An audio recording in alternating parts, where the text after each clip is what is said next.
नमस्कार मित्रों, history research point पर आप सभी का स्वागत करता हूं। बिहार स्टेट पेपर 2 हिस्ट्री का लेक्चर्स वीडियो चल रहा है और यह लेक्चर संख्या 7 है मित्रों। लेक्चर संख्या 7 नहीं 8 है, लेक्चर संख्या 8। ठीक है, चंद्रगुप्त मौर्य से संबंधित ये आपका टॉपिक शुरू है और बिहार स्टेट पेपर 2 हिस्ट्री में चंद्रगुप्त मौर्य साम्राज्य से संबंधित आपका यूनिट है, तो उसको बहुत ही अच्छे तरीके से कंप्लीट कराया जा रहा है। हमारा ऑफिशियल व्हाट्सएप नंबर डिस्क्रिप्शन में है, ऊपर भी शो हो रहा है। आप लोग मैसेज जरूर कर लीजिएगा अगर कंप्लीट कोर्स ज्वाइन करना है तो। बिहार स्टेट पेपर 1 और पेपर 2 हिस्ट्री के लिए जो कंप्लीट कोर्स है वह है 799 का, 799 रुपए का।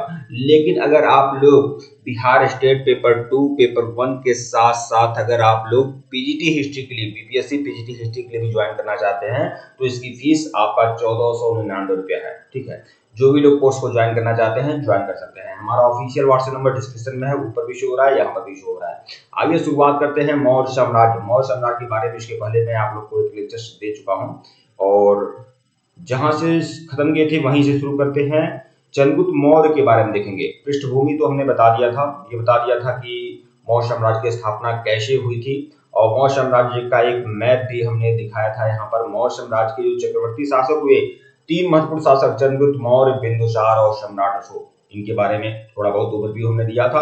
अशोक के उत्तराधिकारियों के बारे में हमने बताया था।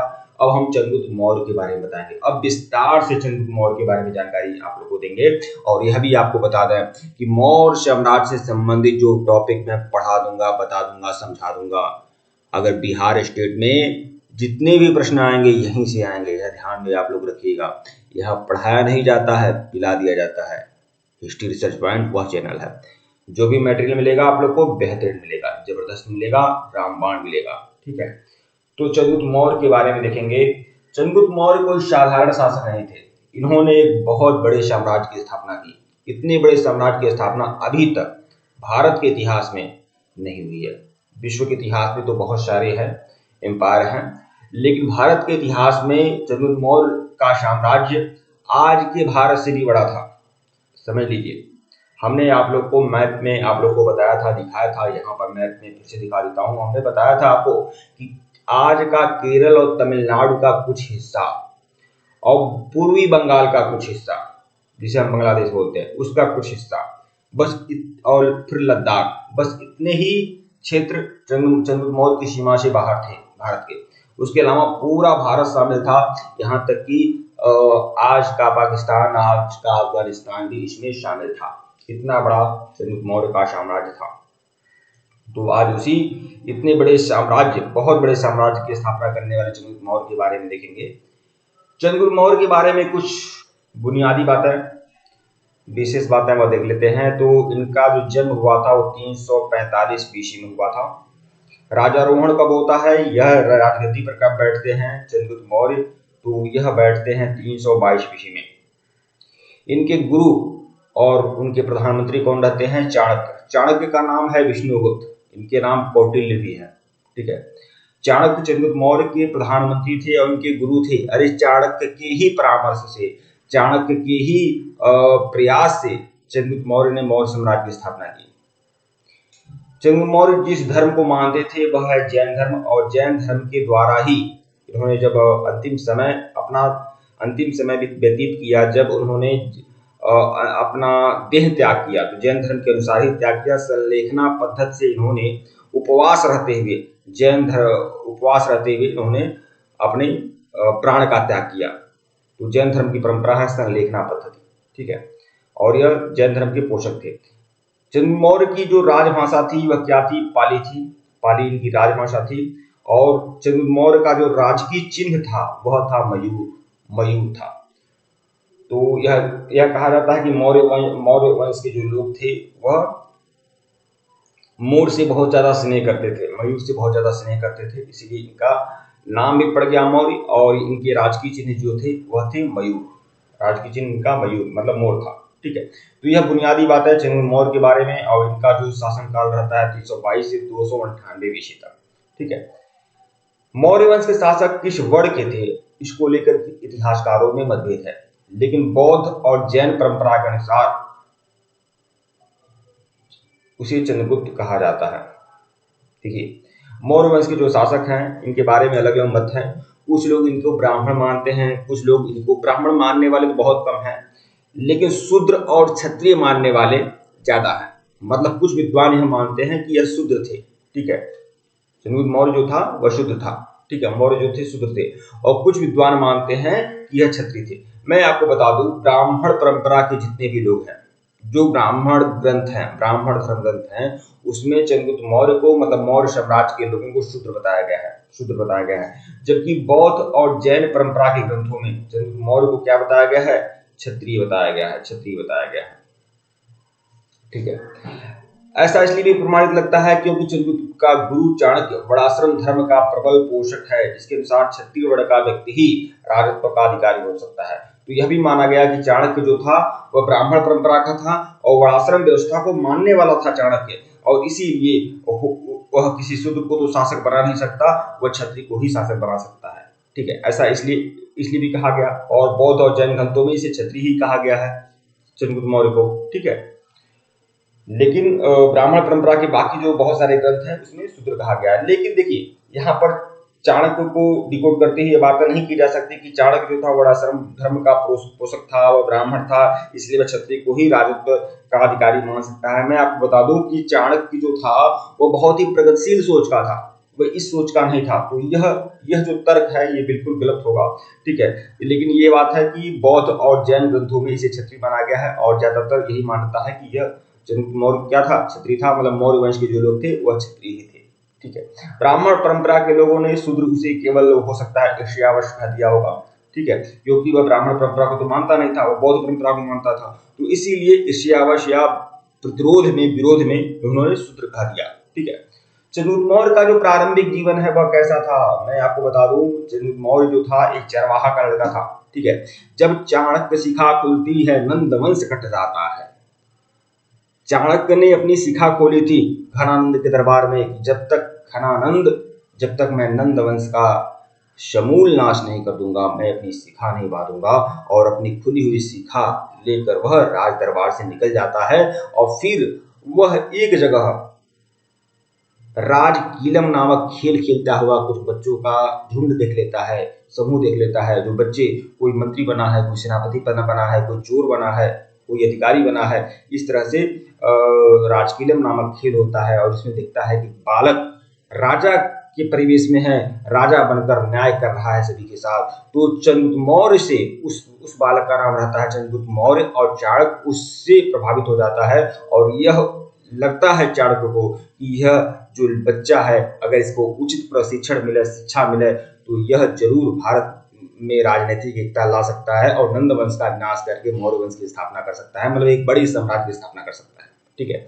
तो उसके बाद चाणक्य उसको लेकर, उस बच्चे को लेकर आते हैं, और उसके पीछे भी बहुत सारी बड़ी कहानी है, लेकिन मैं शॉर्टकट में बताता हूँ। उसके बाद वह तक्षशिला लेकर आते हैं, उसे सैनिक प्रशिक्षण देते हैं, उसे सैनिक प्रशिक्षण, ज्ञान विज्ञान सबसे परिचित कराते हैं।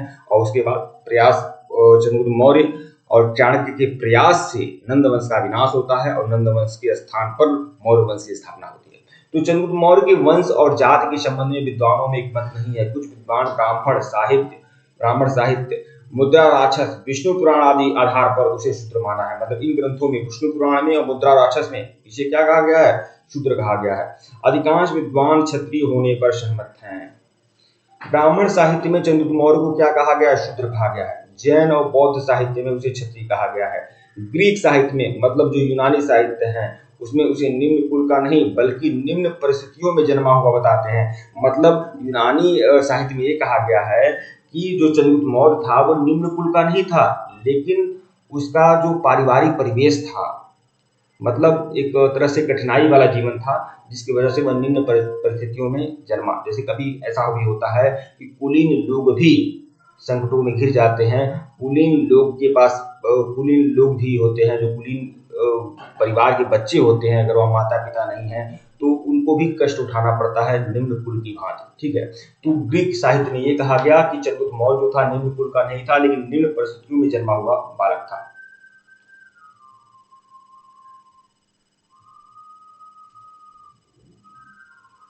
विशाख दत्त का मुद्रा राक्षस, अच्छा, मुद्रा राक्षस में इसे शूद्र कहा गया है। तो विशाख दत्त का ये मुद्रा राक्षस जो ग्रंथ है, पुस्तक है, ये किसकी रचना है?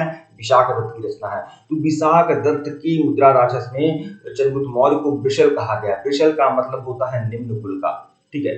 स्पूनर ने चंद्रगुप्त मौर्य को क्या कहा है? पारसिक या ईरानी बताया है। स्पूनर महोदय जो एक विदेशी इतिहासकार हैं, वह यह कहते हैं कि चंद्रगुप्त मौर्य जो था पारसी था। बताइए, पारसी उन्होंने कह दिया, ठीक है। पारसी उन्होंने किस बेस पर कहा?